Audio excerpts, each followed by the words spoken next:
Nessa aula nós vamos resolver alguns problemas utilizando o que a gente já aprendeu de divisibilidade, os critérios de divisibilidade por 2, por 3 e por 4. A gente vai começar resolvendo este problema aqui, que pergunta qual é a menor quantidade que devemos somar a 1.234, que após essa adição a gente obtém um número divisível por 3. Como de costume, eu vou sugerir que você pause o vídeo, tente resolver e depois você volta para ver a solução. Vamos começar percebendo que esse problema fala de divisibilidade por 3. Então, eu preciso obter um número que seja divisível por 3. De uma aula anterior, nós sabemos que o critério de divisibilidade por 3, ou seja, o teste que a gente faz para verificar se o número é ou não divisível por 3, consiste em pegar cada um dos algarismos do número e somar. E aí a gente vai verificar o que acontece com esse número. No nosso caso, o número é 1.234, então basta somar 1 com 2, com 3, com 4. E o resultado é 10. Se você viu o vídeo anterior, o vídeo que trata do critério de divisibilidade por 3, você vai ver que esse resultado, o 10, é na verdade um acumulado de restos que a gente forma ao quebrar o nosso número original em 1.000, mais 200, mais 30, mais 4. Então, eu vou quebrar mentalmente esse número, vou observar qual é o resto que cada pedaço deixa na divisão por 3 e depois esses restos foram todos amontoados e o resultado, nesse caso, é 10. Mas a gente sabe que na divisão por 3 não é possível ter resto 10, porque quando eu estou dividindo por 3, eu estou fazendo grupos de 3, eu estou fazendo trios. Então, se eu fui juntando os diversos restos e conseguir amontoar 10, eu consigo fazer novos trios. Nesse caso, eu ainda consigo fazer 3 trios, e aí para isso eu gasto 9 unidades. E no final, isso deixa resto 1. Portanto, 1.234, vou escrever isso aqui, 1.234 divididos por 3. Note que eu não sei o resultado dessa divisão, mas eu sei que o resto é 1. E agora eu preciso somar uma quantidade ao 1.234 para que ele se transforme num número divisível por 3. Se eu somar 1, esse número 1.234 se transforma em 1.235. Como eu aumentei uma unidade aqui, o resto, que era 1, passará a ser 2. Se eu somar mais 1, ele muda de 1.235 para 1.236.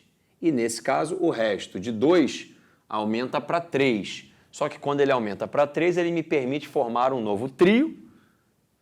E aí, eu gasto tudo e não sobra nada. Portanto, bastava olhar para cá, enxergar que o resto da divisão de 1.234 por 3 é 1 e entender que para transformar esse número num número divisível por 3, é necessário somar 2 unidades, que faz com que isso vire 3, e aí você forma um novo trio, e aí você não tem sobra alguma, você não tem resto. Portanto, a resposta para o nosso problema é: qual a menor quantidade que se deve somar a 1.234? Resposta: 2. No segundo problema, nós temos um número de 5 algarismos que é simultaneamente divisível por 2 e por 3. Só que na hora de representar esse número na folha de papel, o último algarismo ficou borrado. A proposta é que você tente descobrir qual é esse último algarismo. Mais uma vez, sugiro que você pause o vídeo e volte daqui a pouco para ver a solução. Vamos começar considerando o fato de que esse número é divisível por 2. O número, para ser divisível por 2, tem que ser par. E todo número par termina em algarismo par. Portanto, este último algarismo pode ser igual a 0, pode ser igual a 2, pode ser igual a 4, a 6 e a 8. Qualquer uma dessas 5 possibilidades para o nosso algarismo apagado garante que o número formado aqui, 38.720 ou 38.722 e assim por diante, garante que o número formado será divisível por 2. Acontece que esse número também é divisível por 3.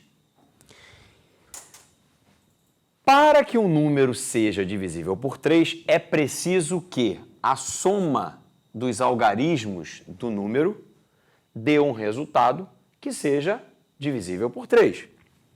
Então, aqui, eu vou começar somando 3, mais 8, mais 7, mais 2. Essa soma até agora dá 3 com 8, 11 e 7, 18, com 2, 20. Até agora, o resultado é 20. Só que está faltando somar, deixa eu escrever assim. Por enquanto aqui eu tenho 20. Só que está faltando somar o último algarismo. Se esse algarismo for 0, 20 mais 0 dá 20. E 20 não é divisível por 3. Portanto, essa opção foi eliminada. Se esse algarismo for 2, eu passarei a ter 22. Só que 22 também não é divisível por 3. Portanto, essa possibilidade foi eliminada. Se o dígito for igual a 4, eu passo a ter uma soma igual a 24. E 24 é divisível por 3. Portanto, é possível que o dígito seja 4. Só que aqui eu preciso chamar a atenção que um problema matemático, um problema qualquer que seja, não precisa ter necessariamente uma solução. Então, o fato de eu ter encontrado uma solução, que é colocar o 4 aqui, não me fará parar, porque pode ser que exista uma outra solução. Então, eu já encontrei uma solução, mas eu vou continuar testando as outras possibilidades, porque pode ser que eu encontre mais uma solução. E se eu tiver mais uma solução, eu vou apresentar para quem quer que seja todas as soluções que eu encontrar. Então, o 4 serve, mas a gente vai testar o 6. Quando eu botar o 6 aqui, eu passo a ter soma 26, que não é divisível por 3 e, portanto, essa opção é cancelada. E a última opção que eu tenho é o 8. E aí essa soma passa a dar 28. Mas 28 não é divisível por 3, então essa opção também será cancelada. Então, esse problema tem uma única solução. E o número procurado, o dígito procurado, é 4. O número representado originalmente, então, foi 38.724, que é um número divisível ao mesmo tempo por 2 e por 3. No terceiro problema, há um número desconhecido, mas a gente sabe que, ao dividirmos esse número por 3 e também por 4, em cada uma dessas divisões, o resto é 1. Você divide ele por 3, o resto é 1. Você divide ele por 4, o resto é 1. E o problema pede para a gente descobrir que número é esse. Mais uma vez, eu vou sugerir que você pause o vídeo, daqui a pouco a gente volta com a solução do problema. Eu representei o número até agora desconhecido escrevendo a letra N. Então, essa letra N está aqui representando o tal número que a gente ainda não conhece. O que a gente sabe é que, ao dividir esse número por 3, o resto é 1. Eu também não sei qual é o resultado do quociente. E a gente sabe que esse mesmo número dividido por 4 deixa resto 1. Também não sei qual é o resultado do quociente, mas também isso não vai interessar. A ideia que resolve esse problema é muito interessante, pelo seguinte: já que esse mesmo número deixa esse mesmo resto 1, tanto na divisão por 3 quanto na divisão por 4, então nós vamos pensar da seguinte forma. Se por um acaso eu subtraísse 1 do tal número, isso faria com que o resto aqui deixasse de ser 1 e passasse a ser 0. O que quer dizer que o nosso número menos 1 é divisível por 3, porque aqui agora você tem resto 0. Então, atente para o fato que esse número aqui é um número divisível por 3. A mesma coisa vai acontecer aqui. Ó. Se eu tirar uma unidade do nosso número, o resto deixa de ser 1 e passa a ser 0. O que quer dizer que esse número que a gente obtém tirando uma unidade do número original, na hora de dividir por 4 deixa resto 0, então esse número é divisível por 4. Então, o que a gente concluiu agora é que n-1, o nosso número com uma unidade a menos, é, ao mesmo tempo, divisível por 3 e por 4. Então, quais são os números que a gente conhece que são divisíveis por 3? Eu vou escrevê-los aqui. Ó.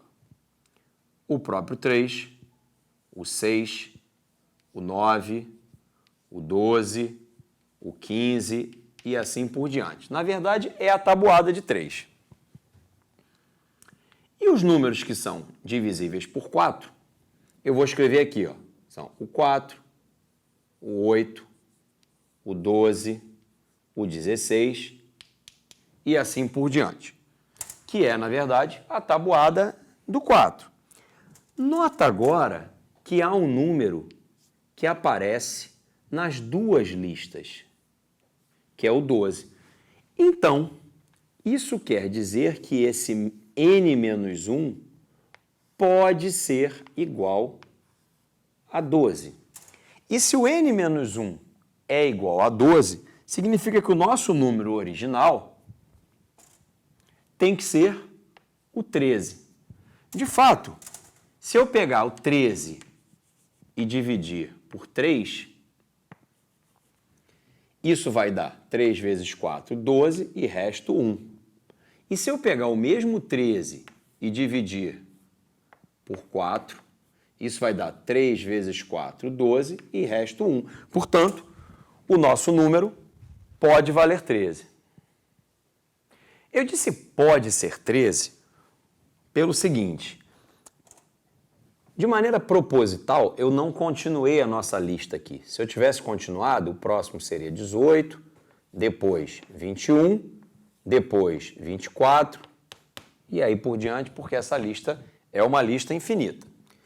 Se eu tivesse continuado aqui, o próximo seria 20 e depois 24. E aí, mais uma vez, eu encontro um número que figura nas duas listas. Portanto, esse n-1 não só pode valer 12, como também pode valer 24. Ué, mas tem uma outra possibilidade? Tem. Existem problemas, como eu falei anteriormente, que podem ter mais de uma solução. Nesse caso, eu vou lhe mostrar, o problema tem infinitas soluções. E aí, como é que a gente faz quando o problema tem infinitas soluções? A gente apresenta todas elas, e eu vou te mostrar como. Se o n-1 pode ser 24, então o n pode ser 25. Na verdade, eu vou encontrar novos números que aparecem em ambas as listas, a da tabuada de 3 e a da tabuada de 4. E esses números, eles vão pulando de 12 em 12. O primeiro foi o 12, o outro foi o 24, o segundo caso foi o 24, o próximo será o 36, que vai aparecer nas duas listas, e depois 48, e depois 60. Na verdade, a gente aqui acaba tendo a tabuada do 12. 12 vezes 1, 12 vezes 2, 12 vezes 3, 12 vezes 4, 12 vezes 5 e assim por diante.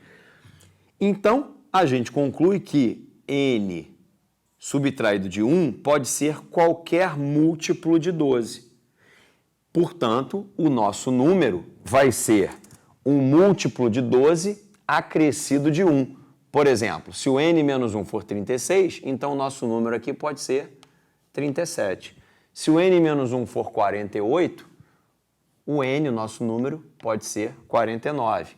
Se o n menos 1 for 60, o nosso número pode ser 61 e assim por diante. Perceba que qualquer um deles, ao ser dividido por 3 e por 4, deixarão o resto 1. Eu vou pegar o 61 para te mostrar. Se eu dividir 61 por 3, eu terei aqui 20 e 1 de resto.